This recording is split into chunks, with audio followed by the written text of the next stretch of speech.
என்னங்க ஒரே குடிசையாக இருக்குன்னு பார்க்குறீங்களா? இந்த கூரைகளின் உயரம் மாதிரியே இந்த மக்களோட சம்பளமும் சந்தோஷமும் கம்மி தாங்க.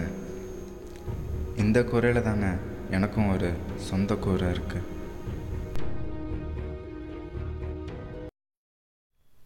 நான் பிறக்கும்போதே எங்கள் அப்பாவை கொண்டுட்டு தான் பிறந்தேன். ஆனாலும் அம்மா என்னை இது வரைக்கும் கஷ்டம் தெரியாமல் வளர்த்துட்டாங்க. எனக்கு பிடிச்சது விண்வெளி, அப்துல் கலாம் சார். என்னோடய கனவு ஒரு சயின்டிஸ்ட் ஆகணும், விவேகத்தோட. என் பெயர் கூட விவேக்.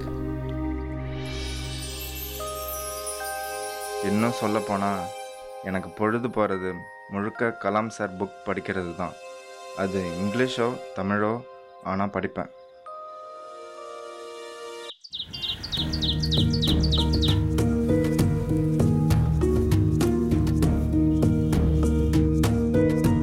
என் வாழ்க்கையில் இன்றைக்கி முக்கியமான நாள். +2 public exam. Tamil first paper எழுத போகிறேன். நான் நல்ல மார்க் எடுக்கணும், எப்படியாவது மேல் படிப்பு படிக்கணும். மா, என்னப்பா? இன்னைக்கு பப்ளிக் எக்ஸாம் எழுத போகிறேம்மா. ரைட்டு வையா, எதுக்கும் பயப்படாம தைரியமா எழுதிட்டு வையா. டேய், எனக்கு பயமா இருக்குடா. ஏன்டா? அதெல்லாம் ஒன்றும் இல்லை, பயப்படாடா. டேய் விவேக், சீக்கிரம் வாடா, எக்ஸாம் டைம் ஆச்சு. ஏன்டா அவசரப்படுறீங்க? இதோ இருங்கடா வரேன். சரி வா வா. போலாம். டேய் படிச்சிட்டியாடா? புக் இருக்கா இல்லை கரைச்சி குடிச்சிட்டியா? ஏதோ படிச்சிருக்கேன்டா. சரி, இந்த டிசம்பர் 21 உலகம் அழிய போகுதுன்னு சொன்னாங்களே, அதை இப்போ பிப்ரவரி 7 மாற்றிட்டாங்களாமே, அப்படியா? அது 7 இருக்காதுடா, 14 இருக்குங்க. நீ ஏன்டா அப்படி சொல்ற? அன்னைக்கு தான்டா பாதி பேர் அழியறானு. டேய், நம்ம எக்ஸாமுக்கு போகிறா, கொஞ்சம் சீரியஸாக வாங்கடா. டேய், எக்ஸாமுங்கிறது எப்போ வேணாலும் எழுதிக்கலாம்டா. ஆனால் சயின்ஸுங்கிறது தோணும் போகிறது மட்டும்தான்டா பேச முடியும்.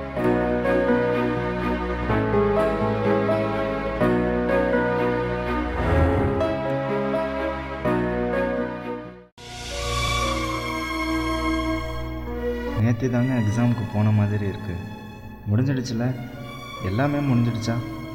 என் ஸ்கூல் லைஃபோட கடைசி நொடி என் கண் முன்னாலேயே காணாமல் போகுதுங்க. இந்த யூனிஃபார்ம் இனிமேல் என்னால் போட முடியுமா தெரியல. எக்ஸாம்லாம் முடிஞ்சிடுச்சு, 2 மாதம் லீவ் விட்டாச்சு. என்னடா பண்ணுறதா இருக்கீங்க? சிஎஸ்சி சென்டரில் சிஎஸ்சியில் எனக்கு தெரிஞ்ச 3 பேர் இருக்காங்கடா. சரி பிரில்லியன்ட்ரா, சரி கிளவர்ரா, சரி நாலேஜ்ரா, சான்ஸ் இல்லை தெரியுமா? சூப்பர்ரா. என்னடா பண்ண போகிற அப்படி? அவங்கள கூப்பிட்டு பக்கத்தில் கிரவுண்டில் எடுப்பேன்டா. அப்புறம் நீடா? நான் ஊருக்கு போகலான்னு இருக்கேன்டா. நீ என்ன பண்ண போகிற? அக்னி சிறகுகள் பாதி முடிச்சிட்டேன்டா. ரெவல்யூஷன் 2020 பாதி படிச்சுட்டு இருக்கேன். டார்கெட் 3 பில்லியன்ஸ் புக்கு வாங்கலான்ட்டு இருக்கேன். மாயாவரத்தில் கிடைக்குதான்னு என்னன்னு தெரில, பார்க்கணும். டேய், என்னமோ சொல்கிறடா, ஆனால் என் மைண்டில் ஸ்டெம்ப்பு, பாலு, பேட்டு எல்லாம் ஓடிட்டு இருக்கு. ஓகேடா, பார்க்கலாம். பைடா. பைடா. எந்த நட்புமே வாழ்க்கையோட கடைசி வரைக்கும் இருக்கணும்னு தான் எல்லோருமே நினைக்கிறோம். ஆனால் அது நடக்கிறது இல்லை.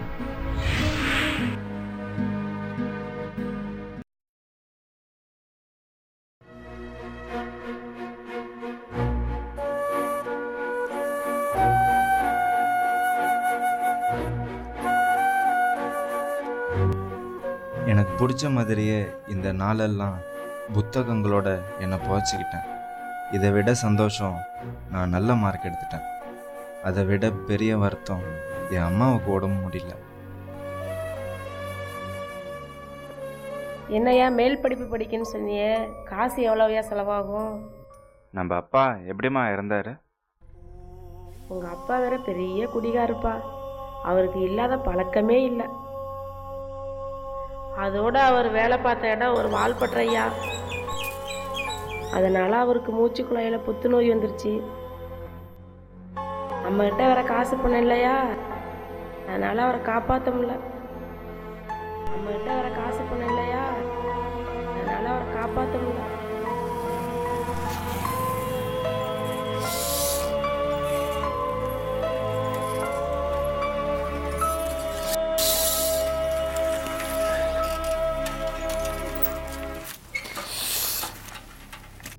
டேய், என்னடா? வாடா. எடாச்சு? எங்கள் அப்பா எப்படி செத்தாருன்னு எனக்கு தெரியும்டா. எங்கள் அம்மாவுக்கும் இப்போ உடம்பு சரியாமல் இருக்கு. ஹாஸ்பிட்டலுக்கு அழைச்சிட்டு போகிறது கூட காசு இல்லைடா. என்ன பண்ணுறதுனே தெரிலடா.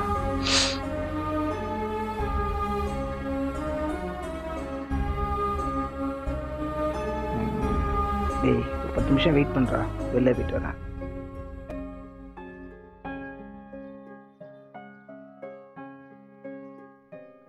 டேய் அஸ்வின், ஏற்கனவே 3 வாட்சை தொலைச்சிட்ட, இது 4வது வாட்சு. 2500 ரூபா உங்கள் அப்பா கிட்ட சண்டை போட்டு வாங்கி கொடுத்துருக்கேன், இதையாவது பத்திரமா வச்சுக்க.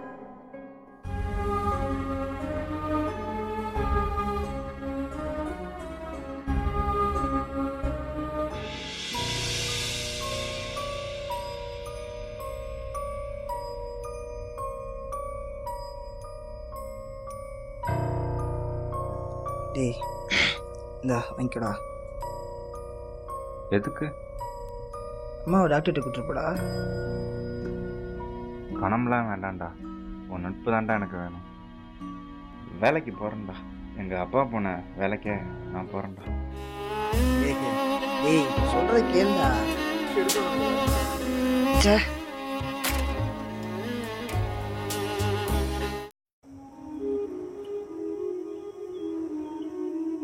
வெறும் படமாக மட்டுமே உங்களை பார்க்குறேன்ப்பா. நீங்கள் பாட்டுக்கு பாதியிலே விட்டுட்டு போயிட்டீங்க. நீங்கள் தாங்கின சுமையை பின்னாடி அம்மா தாங்கினாங்க. அம்மா தாங்கின சுமையை இப்போ நான் சுமக்க போகிறேன்ப்பா. சுமையா இல்லைப்பா, சுகமா.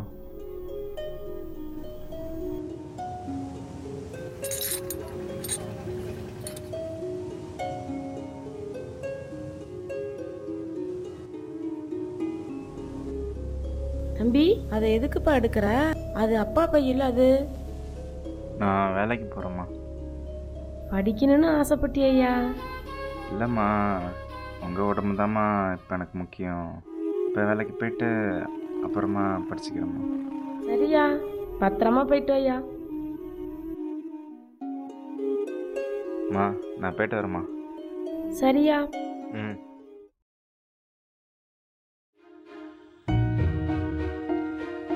அம்மா. பாப்பா, அம்மா இது என்னோட முதல் சம்பளம். இந்த காசு பார்க்க புள்ள 4 முழுசும் கஷ்டப்படுது. இந்தப்பா. இத்தனை நாளாக வாங்க முடியாமல் இருந்த அந்த புக்கை நாளைக்கு வாங்கிட வேண்டியதான். நாளைக்கு நேரம் டார்கெட் 3 பில்லியன்ஸ் புக்கு நம்ம கையில் இருக்கும்ல.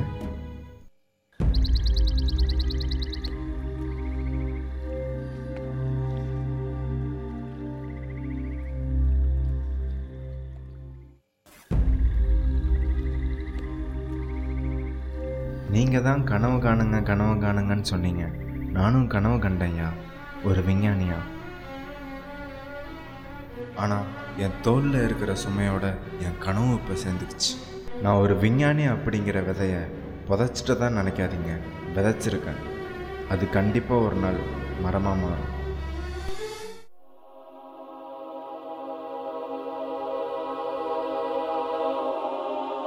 காலிலேருந்து கடையாக ஏறி இறங்கினேன். அந்த புக்கு ஒரே ஒரு கடையில் தான் கிடச்சிச்சு. அந்த புக்கோட விலை 300 ரூபா சொன்னாங்க. என்கிட்ட இருந்த 100 ரூபாயை கொடுத்துட்டு இன்னும் 2 நாளில் அந்த புக்கை வாங்கிக்கிறேன்னு சொல்லிட்டேன். எனக்காவது பரவாயில்ல, நான் ஆசைப்பட்டது 3 நாளில் கிடைக்கிது. ஆனால் இன்னும் எத்தனையோ பேரோட எதிர்பார்ப்பு, தேடல், ஆசைகள் எல்லாமே